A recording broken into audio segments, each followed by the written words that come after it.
República Velha. Na aula anterior, nós estudamos a proclamação da República e o período que sucede à proclamação da República nós conhecemos como República Velha ou Primeira República. É o período que vai de 1889 e 1930 e que apresenta determinadas características políticas, econômicas e sociais. Então, nós vamos estudar essas características de forma breve nesse vídeo. A República Velha também é subdividida. Uma das subdivisões dela é governo provisório. Assim que foi proclamada a República, o Marechal Deodoro da Fonseca ficou provisoriamente no poder até que fosse organizado, uma eleição. Então, de início, ele vai adotar o federalismo, que é a divisão do país em estados. Os estados são unidades da federação. E a igreja vai ser separada do estado. Então, as decisões da igreja, a partir daí, não devem interferir na política, como também os políticos não podem interferir em decisões da igreja. Houve uma separação, uma proposta que vem lá da origem do iluminismo, essas ideias. Outro momento, outra subdivisão da República Velha é a República da Espada, que vai de 1891 a 1894. Então, vai ser feito um acordo ali, na cúpula do governo, na qual vai confirmar o Marechal Deodoro da Fonseca como presidente, ele vai continuar sendo presidente, e depois é sucedido por Marechal Floriano Peixoto, ok? Estão os dois aqui na foto. Nesse período, vocês se lembram que quem se movimentou para proclamar a República foi um combinado ali da alta cúpula do Exército com cafeicultores paulistas e pessoas ligadas a eles. Esse grupo de pessoas é que se uniu para proclamar a República. Mas, logo no início, os dois primeiros presidentes não eram representantes dos cafeicultores, e sim militares. Então, assim, sendo os cafeicultores muito poderosos, detentores da riqueza do país, por que eles aceitaram em não entrar para a presidência em 2 mandatos seguidos? Justamente porque a gente tinha mudado o regime, não sabíamos se ia ter resistência ou não, se ia ter guerra da outra parte, do lado dos monarquistas. Então, os cafeicultores acharam melhor deixar 2 militares no poder até a situação se tranquilizar e a população aceitar que agora éramos uma república. Bom, ainda nesse período, na República da Espada, foi feita uma Constituição Republicana, a primeira Constituição da República, em 1891, e por ela vieram algumas inovações. Então, o Brasil passou a ser presidencialista, foi introduzida a divisão dos poderes em legislativo, executivo e judiciário, que era aquela proposta iluminista do Montesquieu, que já estudamos no ano passado. Na lei dizia que todos eram iguais perante a lei. Ficou muito bonito no papel, mas na prática a realidade era outra.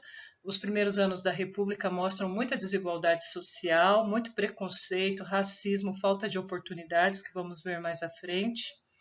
E também uma questão assim crucial para a aula de hoje é isso aqui, só podia votar homens maiores de 21 anos e alfabetizados. Olha só, quando diz que só podia votar homens, metade da população estava de fora, que são as mulheres. Maiores de 21 anos, tudo bem. E alfabetizados. Gente, não tinha escola pública na época, quem estudava eram poucos. Então, quem realmente ganhou direito de voto a partir daí foram muito poucos, uma parcela ínfima da população. E se pensar nos pobres que sabiam ler e podiam votar, era menos ainda. Bem, vamos para a terceira fase da República Velha. Então, como eu falei, a República Velha também é dividida. Tem o governo provisório, República da Espada, e a terceira e última fase é a República das Oligarquias. Oligarquia quer dizer governo de poucos. Esses poucos eu estou me referindo aos cafeicultores e aos fazendeiros criadores de gado, tá certo? Em 1894, o primeiro representante dos cafeicultores, Prudente de Moraes, vai vencer as eleições e vai iniciar então o período da oligarquia no poder. Bom, a partir daí até o final, até 1930, a gente vai ter um revezamento de presidentes que são representantes então apenas dessa classe social. Mas como eles conseguem ficar tanto tempo no poder?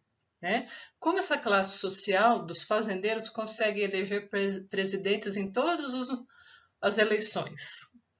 Então vai ser criado um esquema político eleitoral, tá? Que infelizmente a gente tem aí resquícios até os dias atuais, muito bem elaborado e muito cruel. Então vamos ver como funcionou o esquema político eleitoral para manter as oligarquias rurais no poder. Então, a primeira política a gente chama política do café com leite. É uma aliança política entre São Paulo e Minas Gerais. Vocês estão vendo a balancinha do lado, né? Essa charge representa esse acordo da política do café com leite. Como que funciona esse acordo? Numa determinada eleição, os cafeicultores paulistas deveriam indicar quem queria para presidente e os fazendeiros mineiros deveriam apoiar, convencer, né, o seu estado, os seus eleitores a votar nesse candidato indicado por São Paulo. Bom, na próxima eleição, então seria a vez de Minas Gerais, os fazendeiros mineiros, dizerem quem eles queriam para presidente e São Paulo apoiar Minas Gerais. Então se revezava no poder. Ora um presidente apoiado por Minas, ora um presidente apoiado por São Paulo. Essa balança tinha que funcionar perfeitamente. A cada período, né, a cada mandato, um presidente de um estado diferente. Entre esses dois, lembrando, né? Mas como convencer a população a votar em quem os fazendeiros queriam, né? E inclusive outros estados a votarem, estados que estavam fora dessa gangorra do café com leite. Lembrando que quando era a vez de São Paulo, não quer dizer que São Paulo ia indicar um paulista, podia indicar uma pessoa de qualquer estado brasileiro, mas era o indicado, era a pessoa querida pelos fazendeiros, era quem eles queriam lá, tá certo? Bom, seguindo a política do café com leite, aí tinha um outro esquema que a apoiava, que era a política dos governadores. Então, como que essa política dos governadores funcionava? Era feita uma reunião com os governadores do Brasil, tá? Incluindo São Paulo, Minas Gerais e mais o presidente do período, e era passado o nome do novo candidato a presidente. Então, se fosse a vez de São Paulo indicar, São Paulo falava, olha, eu quero o Prudente de Moraes, eu quero o Campos Salles. A gente vai ter que convencer os eleitores do nosso estado a votar no Campos Salles. E esses governadores tinham que voltar para o seu estado, né, e convencer a população, então, do seu estado a votar. Mas vamos supor, alguém que foi lá do estado da Bahia, falou assim, nossa, mas a gente a gente não pode participar desse esquema do café com leite. E por que a gente vai ajudar eles a elegerem quem eles querem? Porque se não ajudasse era pior, porque na hora que o Campos Salles fosse eleito, seja lá quem fosse, não ia dar verba nenhuma para a Bahia. Por quê? Porque na Bahia ele não venceu. Quer dizer que o governador, os políticos da Bahia não o apoiaram. Então, era um tom de ameaça mesmo, em tom de vingança, né?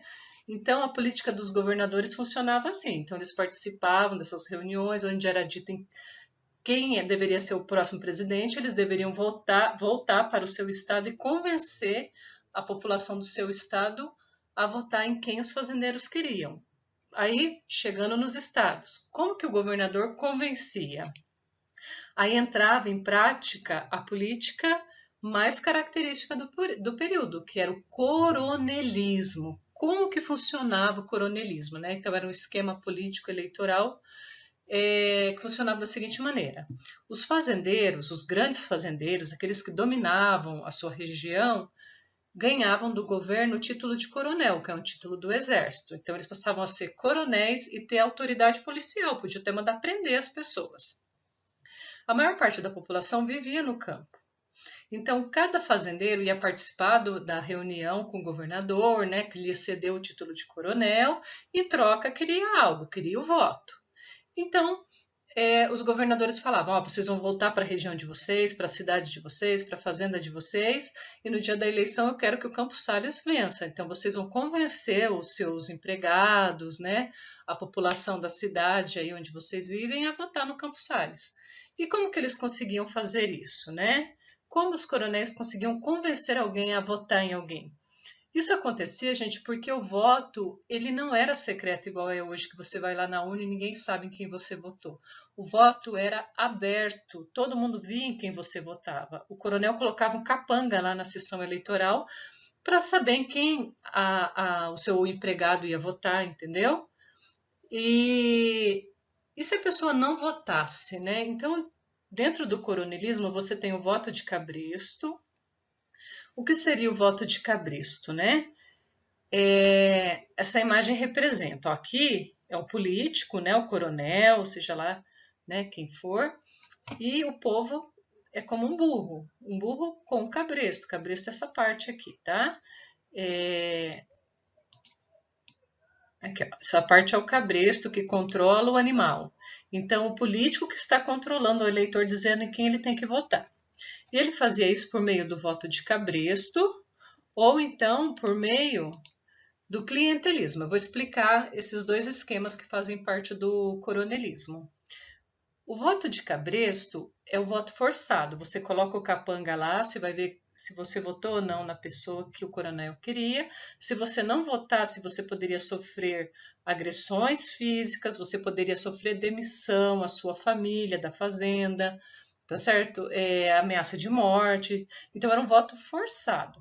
Mas também o coronel podia convencer o eleitor por meio do clientelismo a votar em quem ele queria. Clientelismo é oferecer algo em troca do voto. Ó, vou pôr um capanga, se você votar em quem eu estou mandando, eu vou arrumar um emprego para o seu filho, eu vou te dar um saco de feijão, eu vou pagar aquela conta que você precisa. Então, o coronelismo tem essas duas formas de obrigar o eleitor a votar em quem o coronel queria. Ou forçando, que é o voto de cabresto, ou oferecendo algo em troca, que é o clientelismo. E é por isso que eles conseguiram ficar tanto tempo no poder. Em relação à nossa economia, ainda prevalecia a economia agroexportadora, principalmente do café. O café ainda, nesse período da nossa história, ainda era o principal produto, né, da nossa economia. São Paulo era produtor, Minas Gerais, Rio de Janeiro e Paraná. Então vai se estender ainda mais o cultivo de café pelo Brasil. Mas também estávamos vivendo o ciclo da borracha, principalmente com a criação dos carros, né? Precisavam de muitas peças de borracha. E como na Amazônia a seringueira, né, gera o látex, que é a matéria-prima para a borracha, então a Amazônia também vai viver assim um período áureo, né, com a exploração da borracha. Infelizmente não durou muito tempo, porque os ingleses piratearam mudas de seringueiras e plantaram na Ásia e passaram a cultivar de um modo bem agrícola mesmo, assim, com muitas árvores plantadas próximas, né?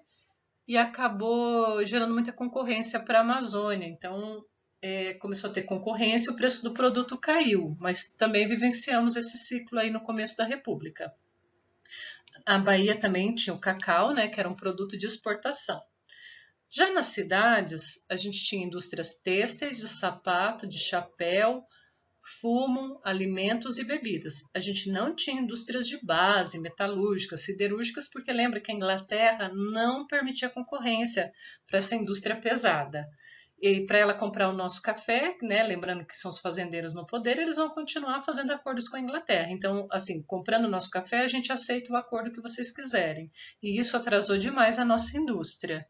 Também tínhamos na cidade, né, além dessas pequenas indústrias, tínhamos o comércio, tá? Pequenos comércios e muita exploração do trabalhador, tá? De 10 a 16 horas de trabalho por dia. E continuou, como a gente falou no começo do vídeo, a desigualdade social, a falta de participação política, apenas poucas pessoas alfabetizadas podiam votar e ainda assim, pelo fato do voto ser aberto, mesmo quem conseguia ter o direito de voto, muitas vezes não tinha a liberdade de expressar o seu desejo de voto mesmo, acabava votando em quem o coronel mandava.